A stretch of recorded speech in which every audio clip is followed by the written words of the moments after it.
Hi, my name's Mike Hans and I'm the Social Business Innovation Lead for IBM Australia. Today I want to talk about the imperative of social business for CEOs. I don't think there can be any doubt that social media has changed the way the internet is used today. 6 years ago, probably none of us had even heard of Facebook, YouTube, Twitter, or LinkedIn for that matter. But today, a significant majority of the way and the manner in which the internet is used is through these social media sites. So what's the impact on business? Well, there are really two contexts, and the first is customer engagement. In the past, our marketers owned our brand. They could communicate to the market what our brand really meant through our products and services and the messages we put out around our brand. Today, customers own our brand. It's the communication and the conversations that are had in these social media sites that really define our brand. So what this means is organisations need to participate in that conversation. So it's a challenge, but there's also a tremendous opportunity. We've never had such a great opportunity to tap into what our customers are thinking, to get insights into how they're using our products and services, and to be able to anticipate what our new offerings should be. The second context is the workplace, and I believe this has and will have an even greater and more profound effect on our organisations. But how are businesses looking at it today? Well, there are really two camps. Those that see social media as a threat and those that see it as an opportunity. Those that see it as a threat are seeking to block access to social media. Ultimately, this attempt to block access will prove futile. Employees will find a way. The ubiquitous access to mobile devices will mean that employees are only a click or a swipe away from accessing social media sites. So the attempts to reduce risk by blocking access ultimately will end up increasing risk because information will seep out into social media sites and it'll be beyond your control. So if we're not to look at it as a threat, where is the opportunity for embracing social media inside the workplace? Before I answer that, I really need to ask two questions. How important is creativity to organisations today? How important is innovation? I know from first-hand experience that it's critically important for sustained business success to focus on creativity and innovation. IBM celebrates its 100th year of business in 2011, but we nearly didn't make it. In the early 90s, we were on the verge of being broken up into a number of smaller entities. Why? Because we'd stopped being creative. We'd stopped innovating. We thought the world was always going to require and demand IBM mainframes and all the services that are associated with that. We didn't recognize the enormous change in business that was going to be wrought by mid-range, departmental and desktop computing. And we recovered barely just in time. So if creativity and innovation is important, how do we generate that? Well, they come from ideas first and foremost, but where do the good ideas come from? Do they come from a single genius? Well, occasionally they do, but rarely. And when they do come from a single genius, the time to actually develop that idea fully is extensive. It takes a long time. More often, great ideas come from collaboration. They come from hunches that collide. And this is exactly what occurred in the lives of two gentlemen, one called Spence Silver and the other called Art Fry. Spence Silver invented an adhesive way back in 1970, an adhesive that was strong enough to stick two pieces of paper together, but not so strong that they couldn't actually be pulled apart by hand without tearing the paper. However, he couldn't find a market opportunity. He couldn't sell the idea or the concept within his organisation until he presented about his invention, and in the audience was another gentleman by the name of Art Fry. Art Fry had a particular problem. He sung in his church choir, and he was always finding that his bookmarks were falling out of his hymn book. So when he saw Spence Silver talking about his adhesive, his idea or his problem met with Spence Silver's solution, and together they came up with a great idea for the Post-it note, an idea that now generates $100 million in revenue annually for the 3M organisation. So that's a great example and a great story of how two hunches can come together and become a great idea and a great revenue-generating idea. But the flip side to this story is that it actually took 10 years from the time that Spence Silver invented the adhesive to when they first launched the Post-it note. And the question I would ask is, do we think we have 10 years to go from idea conception to an idea or a product in market? In today's business world, I don't think we have 10 years. So how do we maximise our opportunities for these ideas to come together? And are our organisations structured to maximise those opportunities? Well, I would argue that today's organisations are extremely optimised, they're efficient, they're targeted at producing the outcomes for which they've been designed, rather like a machine is designed for a specific outcome. But they're quite siloed. In fact, they're extremely siloed. We're not creating the environment for serendipity to occur, for ideas to come together, for hunches to collide very easily. This is exactly the challenge that was faced by the Best Buy organisation. They were struggling as they had to compete with new entrants to the market and the growing success of the likes of Walmart and Costco and others. So they did what many organisations would do in this situation. They engaged external consultants.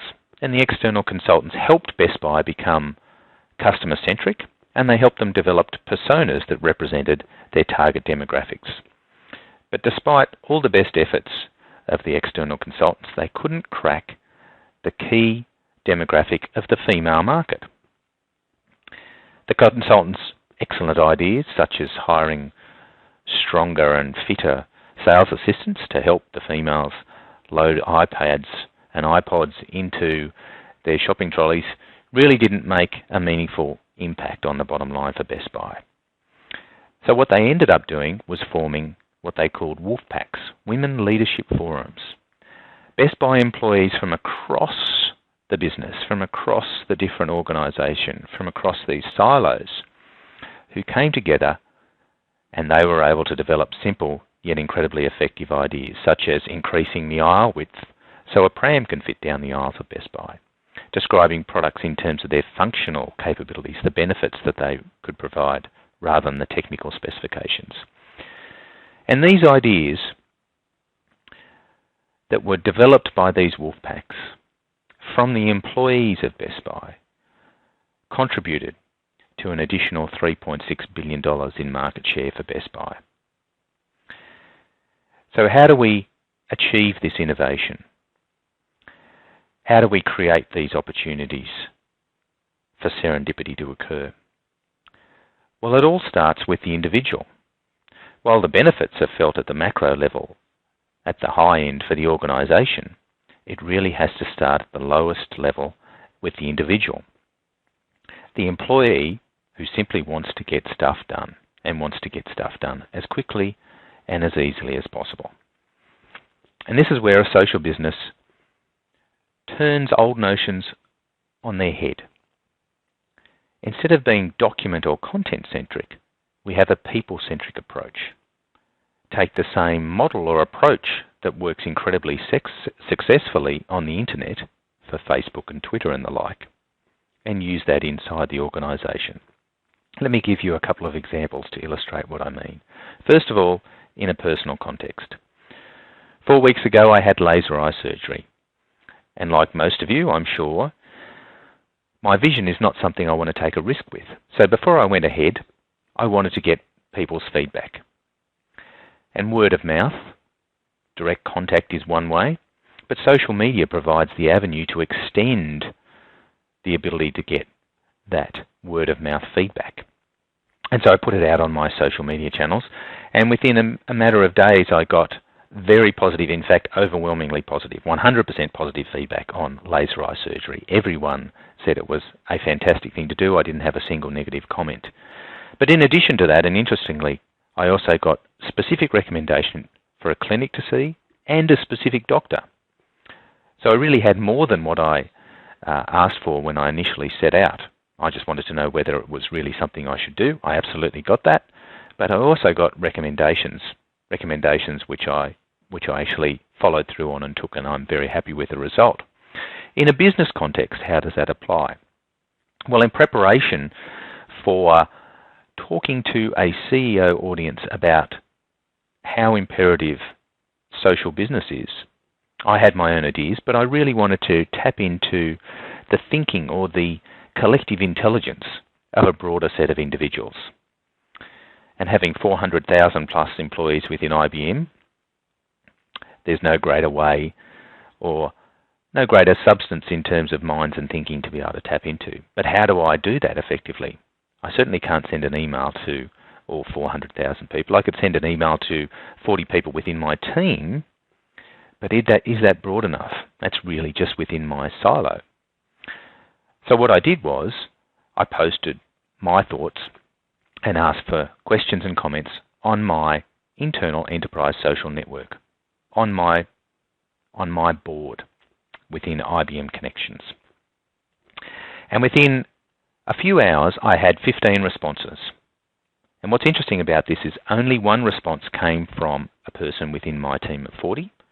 The other 40 came from people outside of my division in other areas of the business and in other geographies, from Canberra, Perth, Mexico, Atlanta, Boston, London, and even one from the only IBMer I know who's lucky enough to work from the Canary Islands. So they gave me their perspective. Some reaffirmed my thoughts, others gave a different perspective. They also, some of them, provided links to content.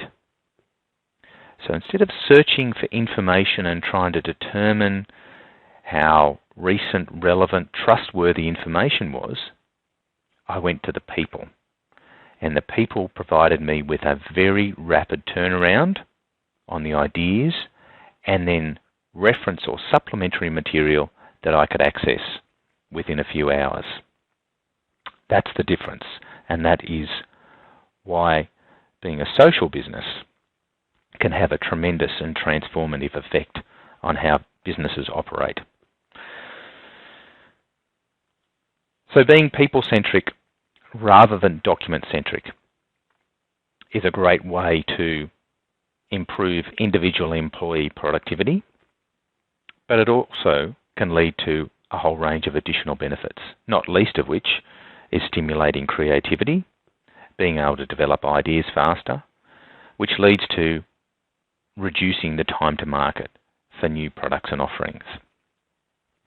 It also leads to better customer service, as we're able to get answers to queries to customers much more quickly, and also the right information, the relevant information, the accurate information, which will provide a better customer service experience. Employee engagement and satisfaction increases, but one of the key and sometimes overlooked or underestimated benefit from embracing social business in a workplace context is retention of knowledge. Email is the place where knowledge goes to die. A social business is a place where knowledge is shared and employees are empowered. If I think back to the example that I gave earlier, where I sought feedback from the community, if I'd sent an email to my 40 colleagues within my team, maybe I would have got a couple of responses, but now there's only 2 or 3 people that are sharing those insights. By posting on my board, 15 people participated, but more than 400,000 people now have access. And that's included within the enterprise search. And this is why the IBM search satisfaction is increased by 50%, because employees are finding the right information relevant information, trusted information, faster than they've ever been able to before. And that is a social business. If you'd like to learn more, there's my contact details. So again, my name is Mike Hands. You can contact me via phone, email, follow me on Twitter, or connect with me on LinkedIn. Thanks for your time.